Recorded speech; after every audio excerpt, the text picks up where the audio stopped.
অন্তর্বর্তী সরকারকে উদ্দেশ্য করে নারায়ণগঞ্জ জেলা বিএনপির আহ্বায়ক অধ্যাপক মামুন মাহমুদ বলেছেন, আমরা টের পাচ্ছি রাষ্ট্রীয়ভাবে ব্যবহার করে আপনারা একটি নতুন দল গঠন করার চিন্তা করছেন। আপনারা দল গঠন করেন, আমাদের আপত্তি নেই, তবে যদি আপনারা দল গঠন করতে চান তাহলে সরকারের ছায়া থেকে বেরিয়ে আসেন। কিংস পার্টি জনগণ মেনে নিবে না। বিস্তারিত থাকছে সাদ্দাম হোসেন মুন্নার প্রতিবেদনে।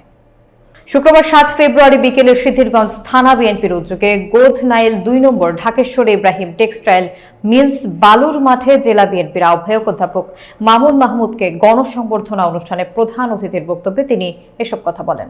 সিদ্ধিরগঞ্জ থানা বিএনপির সাবেক যুগ্ম আহ্বায়ক ওকিল উদ্দিন ভুইয়ার সভাপতিত্বে সংবর্ধনা অনুষ্ঠানে উপস্থিত ছিলেন জেলা বিএনপির সাবেক দপ্তর সম্পাদক নজরুল ইসলাম বাবুল, সিদ্ধিরগঞ্জ থানা বিএনপির সাবেক যুগ্ম সাধারণ সম্পাদক গাজী মনির হোসেন, ওয়ার্ড বিএনপির আইন বিষয়ক সম্পাদক অ্যাডভোকেট রাজু, 3 নম্বর ওয়ার্ড বিএনপির সাবেক সভাপতি রিয়াজুল ইসলাম রিয়াজ সহ আরো অনেকে। আমরা আপনাদেরকে নিয়ে আগামী দিনে এমন একটি বাংলাদেশের স্বপ্ন দেখি, আমাদের নেতা জনাব তারেক রহমানের নেতৃত্বে, যেখানে সুশাসন প্রতিষ্ঠিত হবে, যেখানে ন্যায় বিচার প্রতিষ্ঠিত হবে, যেখানে সকল অন্যায় অত্যাচার দূরীভূত হবে।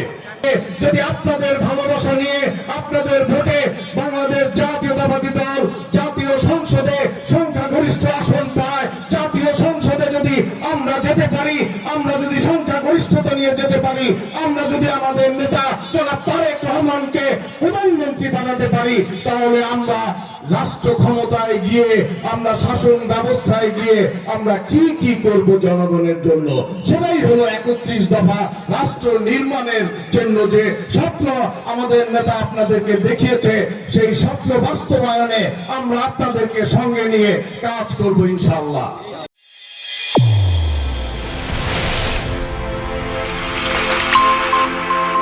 চ্যানেল A1 হৃদয়ের স্পন্দন।